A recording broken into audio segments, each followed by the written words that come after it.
I stared, wide-eyed, as I looked in my surroundings of the bustling city around us. I turned around, but the portal that the four of us came through was now just a normal brick wall, covered in advertisements and old chewing gum.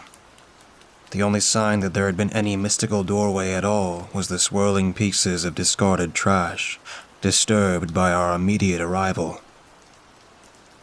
"Where exactly are we?" I asked. "Seattle," Oliver answered as he grabbed something, a black jacket from Layla's bag, and threw it on. He led us down the narrow alleyway and onto the main street. "Let's head over to Odessa's. Ryzen hasn't replied back and I'm starving." "I have a few questions," I whispered to Layla as we headed down the street. "What happened to your car? And how the hell did you just come out of a wall without anyone noticing?" "Someone has been sent out to collect it. And to answer your other question, Oliver placed a temporary glamour over us as we stepped through the portal." I was completely invisible, I thought, as I glanced down at myself. Half an hour later, the four of us stood in front of a restaurant, the sign bearing its name tilted at a slight angle. Layla stretched her arms wide with enthusiasm. "Welcome to the greatest restaurant in the whole city," she declared proudly. It didn't look that spectacular, to be honest, but I didn't say anything. It was a quaint place and brightly lit, which illuminated the snug booths lined with comfortable cushions that flanked the wall across from the kitchen and open bar. A gorgeous girl around my age, with bright pink hair and blue eyes, waved at us.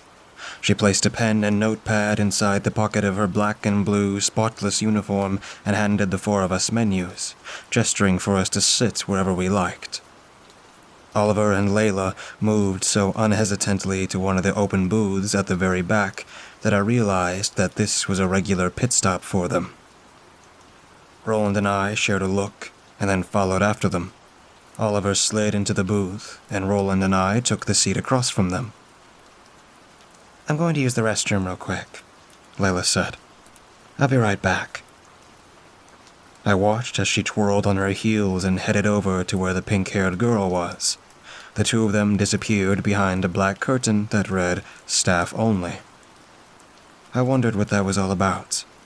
Maybe she knew the girl personally or something. A tall, busty woman with thick curly brown hair and bright amber-colored eyes arrived with 4 glasses of water and silverware.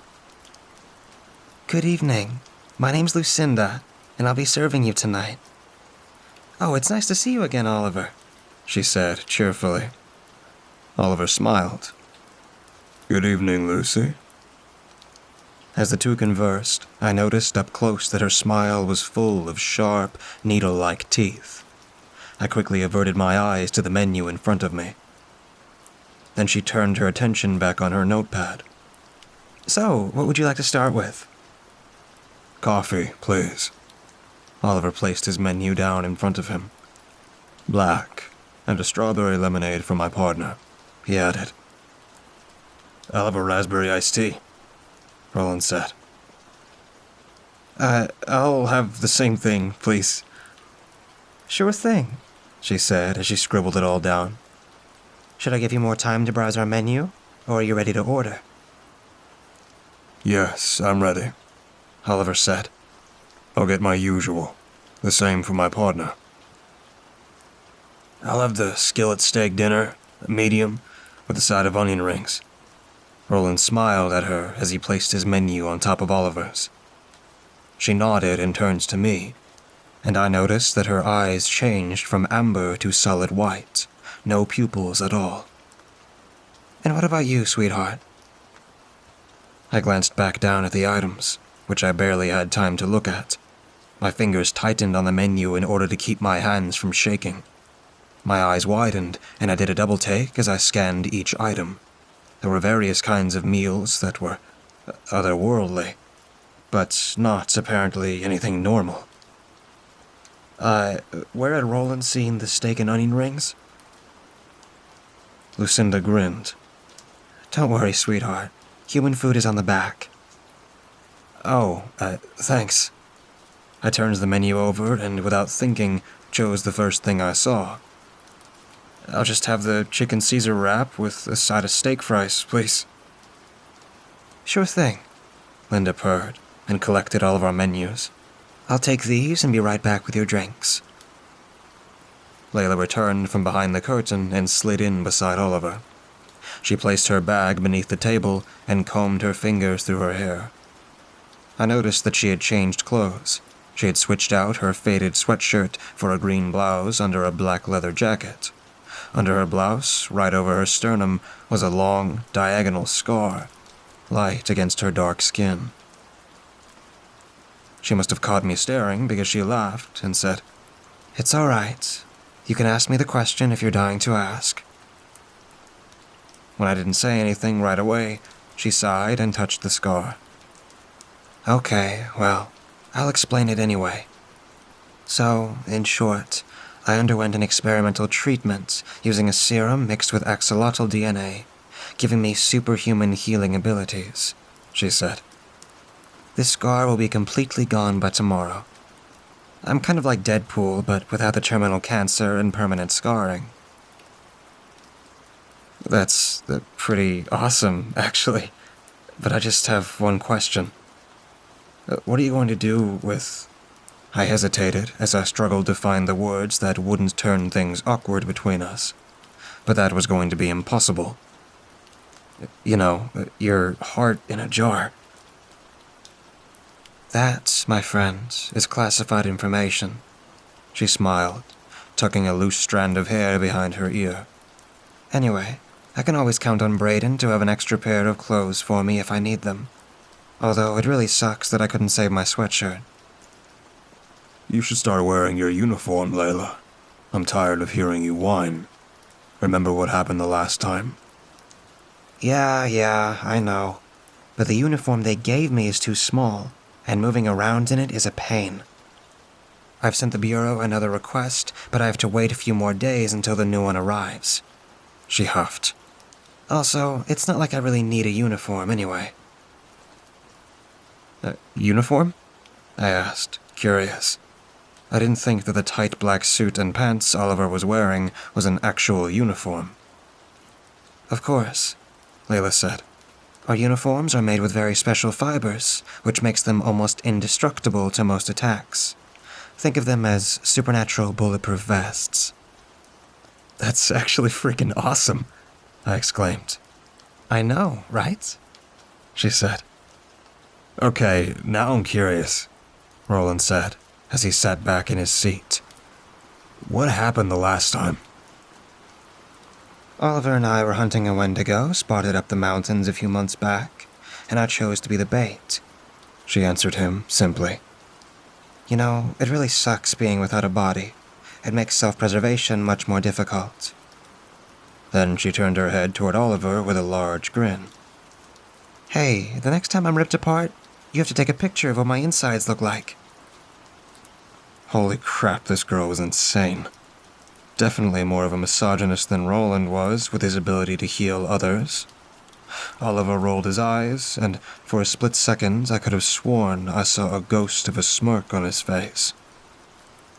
You're so weird, he said, as he took a sip of his coffee. Yeah, but you're used to it. Layla laughed. So, what's your ability, Oliver? I asked, and immediately cursed myself for being so nosy.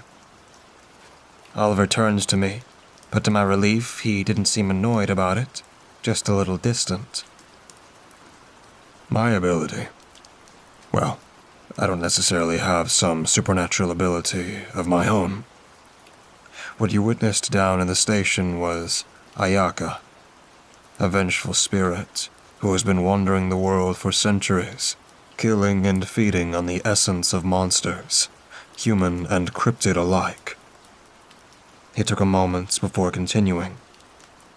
Before I joined the Bureau, I witnessed her ripping into one of my friends who, unbeknownst to me, got away with torturing and murdering a 6-year-old girl. For some reason, she took an interest in me, and soon after that, we made a pact. Ayaka has been with me ever since. What a way to gain a supernatural ability. And a scary one, to be honest.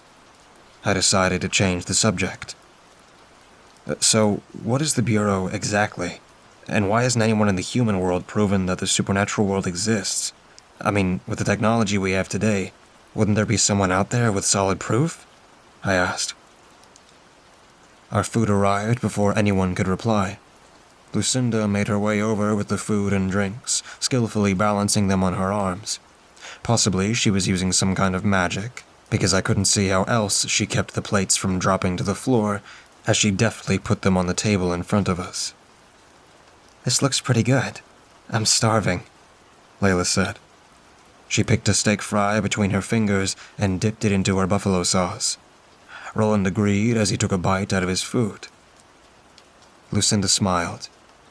There you go, she said. Can I get you for anything else?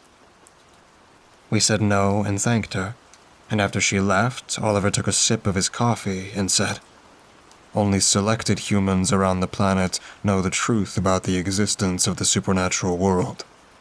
There are some within the police departments, military, and even the government. He grabbed a fry and bit into it before he continued.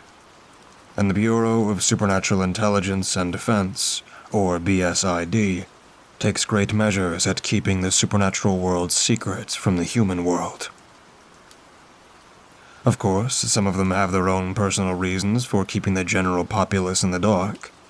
And as you already know, Layla and I work for the BSID. The BSID has agents, cryptids, and humans with special abilities like Layla and I, who are skilled in capturing or killing rogue cryptids. The ones we are able to detain are moved to a special, well-guarded facility someplace away from civilization. So, that guy from the station, what was he? I asked, my head spinning from all of this. A vampire, Roland answered. Correct. Oliver nodded as he placed his cup down. Are you serious? I guess that makes sense.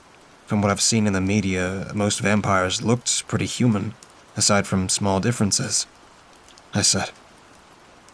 That's just a human facade vampires normally use in order to lure their prey. Oliver shook a fry at me. Their true forms literally resemble bats out of hell. Trust me when I tell you that they're not some undead heartthrob with a tortured soul or any of that nonsense. Vampires are predators, notorious in taking great pleasure in torturing their victims before draining them. So their personalities are pretty much like the vampires from 30 Days of Night, I said, taking a bite out of my food. Yes, exactly. That's one of the reasons why I enjoy that film, Layla smiled. Although the vampires in real life could have ripped that entire horde to pieces within seconds. Wow, I said. So, when are we meeting this Ryzen? Roland spoke. He called me and gave me an update. There's a hotel just a few blocks from here. He booked you two a room already. He figured you two might need a place to stay for the night, Layla replied. He had an important meeting with the BSID, so he won't be back until morning. Wow, that's actually pretty nice of him, I said. Mm-hmm. And I'll let you know, this particular hotel provides accommodations and services for supernatural entities only. Don't worry, though. Layla turns to me and smiled, clearly amused by my reaction. We got you covered. It was a little after 9 by the time we made our way towards the hotel. Oliver stayed near the entrance as Layla, Roland, and I headed inside. The place was cozy and warm. There was a large cobblestone fireplace, the wood crackling embers. To our right, there was a decent-sized lodge area opposite the bar. Layla told us to wait in the lobby for a moment and made her way over to the reception desk, where an elderly woman sat, typing away at a keyboard. My eyes swept the area, and I could immediately tell that most of the patrons looked anything but normal. A few had various shades of skins. Others seemed to have a limb or two too many. with extrusions or concavities in their faces. Only a few even looked remotely human, aside from minor differences. A few entities over at the bar glanced over at us with mild interest before going back to their own business. It was probably because I just rewatched Supergirl a few weeks ago, but this place kind of reminded me of Owl's Dive Bar. This was a place where supernatural beings could have a drink and a place to temporarily stay. I smiled, feeling really lucky at this moment to have been given the chance to see this whole other world. An attractive young man around my age, with short black hair dipped in crimson-colored tips, pale skin, and bright eyes, sat by himself on one side of the bar table. I spotted sharp, jagged teeth protruding from his mouth as he ordered a mojito with a few drops of sangre. I didn't know what sangre was, but I watched as the bartender handed the young man his drink, and with a long black nail he stirred it, the crimson drops mixing in with the liquid. He must have caught me staring at him, because he lifted his head up and turned to look at me. He smiled and winked at me. I flushed and averted my gaze to the floor.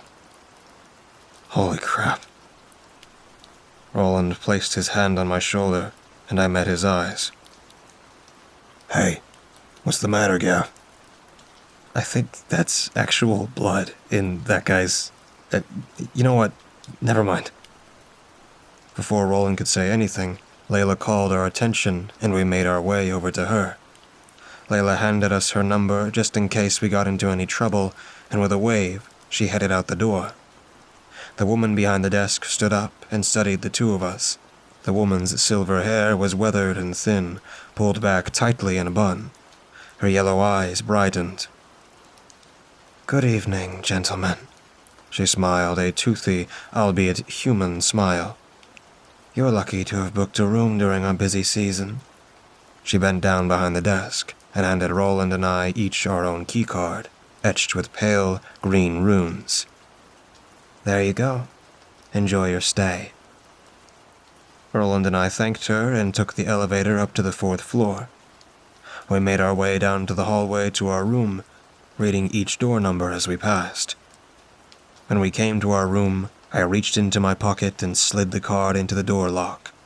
The hall light above us turned on automatically, revealing a sizable room with a small balcony overlooking the city.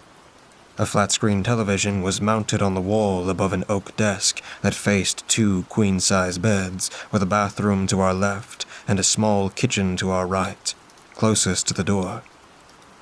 Roland shrugged off his duffel and placed it on the foot of the bed closest to the window. Since we'll be meeting Ryzen in the morning, we should get some rest, he stated as he unzipped his bag and placed 2 bundles of clothes on the desk. I brought these for you, just in case you'd like to clean up. Thanks, man. I appreciate it. I glanced inside the bag and spotted a few towels and toiletries, a mag light, and a black case. So this is what you carry in that duffel of yours all the time. What did you think I carried in there? He asked. I stepped away from the bag and ordered for him to zip it up. I shrugged and scratched my head. I don't know, I just figured that it must be important since you carried it around everywhere. I take it with me whenever I go out, in case I have to... wolf out? Yeah. It's a good thing I grabbed it from the Jeep that night we were attacked. Otherwise I would have waited by the side of the road, naked, with you unconscious in my arms. I turned away from him and moved to get ready for bed. My cheeks burned. I absolutely did not get a mental image of my best friend naked as he carried me out of the forest. No. Falling asleep was difficult. I twisted and turned in the bed. It wasn't that the bed was uncomfortable, but anxiety plagued my mind, and I woke up a couple of times in the night, covered in sweat, staring at the shadows on the walls. There was a constant buzzing sound from the thermostat that waxed and waned through the night. I checked the alarm clock on the nightstand. It read 5:03 a.m. I sighed and sat up. I could see Roland fast asleep, with his back to me. I was about to change positions and lay back down when I felt something akin to a headache. It felt like a weird pressure that tugged in the back of my mind like a soft, foreign whisper. I gently pushed away the covers and stood up. I was slowly making my way to the kitchen to grab a glass of water when the headache started to worsen. It started out small until it began to throb. I groaned as I placed my hand on my head. Suddenly, I heard a voice. The words entered my head as if they were my own, but they weren't. I tried my best to silence the ominous whispers, but they persisted. "Do not be frightened, Gavin." The throbbing headache soon lessened into a warm breeze that traveled through twists and turns of my mind. "I've been expecting you. Come to room 207. As if I was in some sort of trance, I walked over to the door as the voice beckoned me forward. I quietly turned the knob and opened the door. Thankfully, it was empty outside my room, and as if my legs had a mind of their own, I made my way down the hallway. I passed a dozen or so rooms before I came to a stop in front of room 207. Suddenly, I felt like I was in control of my body again. Before I could raise my fist to knock, however, the door swung open. I peeked inside. My eyes swept around the room. It was much bigger than the one Roland and I shared. A suite, I assumed. Hello?" I called from the doorway. "Anyone here? Your door's open, and it's nice to finally meet you." A tall, wiry man in his late 30s stepped out of the bedroom and into the light of the small hallway. His long, dark brown hair was streaked silver on one side, partially tied up behind his head. The rest of it draped down to his back. He wore a gray, pocket-slim V-neck vest over a black, long-sleeved shirt and dark jeans. With curiosity, I stepped farther into the room. I could definitely see his face more clearly. Crow's feet appeared around his pale blue eyes, which looked almost white in the lighting. Suddenly, the door swung closed behind me with a gentle click. I immediately panicked. I tried to feel for the door handle while keeping my eyes trained on the man just in case he tried anything. I found it, but before I could turn the knob, the man held up both hands in front of him. "It's all right," he said. "I mean you no harm. Please, come and sit down. I made some coffee." I shook my head. My whole body was itching to open the door and bolt down the hallway. "No thanks." "Hold on. Don't you want to know why I called you here? I'm sure my assistants have already told you about me." The mention of Layla and Oliver gave me pause. "Wait, you're Ryzen?" The man, Ryzen, nodded. "Indeed I am, but you can just call me Rise. I prefer it." I hesitated for a moment before making my way toward the couch, but before I could take a seat, the door was wrenched open, and Roland barged in with messy, wild hair and golden eyes, sharp, almost frightening. He stalked towards Ryzen, who stood where he was, seemingly unfazed by Roland's intimidating demeanor. Suddenly, Roland was on the ground, clutching his head in his hands. "Roland?" I pushed past Ryzen and made my way over to my friend. "Hey, what did you do to him?" "Your outburst is really unnecessary," Ryzen said with a tisk. After whatever power on him broke, Roland cursed under his breath and got to his feet. "Unnecessary?" he growled out. His growl rippled across my own flesh due to our proximity, making me shiver.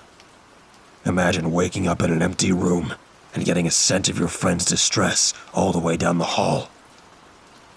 Ryzen seemed to consider his explanation for a moment. "All right, fair enough. Let's start over, shall we?" A fire crackled as the three of us sat around a coffee table. Ryzen pushed a few piles of books and other various items out of the way, except for a glass globe perched on a small stand in the center. only it was blank, with no continents or oceans mapped out along its curving surface. Ryzen must have seen the look on my face, because he smiled and placed a hand on top. The ball started to move, and it suddenly came alight. Whoa, that's amazing. I sat forward in my seat to get a closer look. Nice, isn't it? There was only 5 in existence, he said. The glow within the globe began to separate itself into a 3-dimensional sphere as thousands of tiny points appeared and its glass surface disappeared completely. So, I've been told you two wanted my help, he said. Tell me everything. I sat back and told him everything that I could remember the night we were attacked, and he listened calmly all the way through until I mentioned my ability and the block that had been placed inside my head. Ryzen stilled, and for a moment I wasn't even sure if he was breathing. Something flashed across his face. What is it? Roland asked. Instead of answering, Ryzen instructed me to lie down on the chase lounge as he brought a stool over and took a seat beside me. I'm going to do a sweep of your mind. You might feel a slight discomfort. Do you trust me? I took a deep breath and nodded. I've come this far. I wasn't about to back out now. Good. Now calm your mind to the best of your ability. His hands came up to my face. Up close, I could see that his hands were inked in elegant, swirling tattoos. I could feel the power thrumming beneath his slim fingers. It was like an electric charge that was hot and thrilling against my skin. It suddenly prickled, like invisible talons scraping against something deep within my mind, and it pressed down hard, but it wasn't painful. Not really, I realized. Then the pressure was gone, and my eyes snapped open. Are you alright, Gav? How do you feel? Roland asked. He placed a hand behind my back and helped ease me into a sitting position. Yeah, I'm fine, I said. My voice sounded a little shaky. I looked over to Ryzen.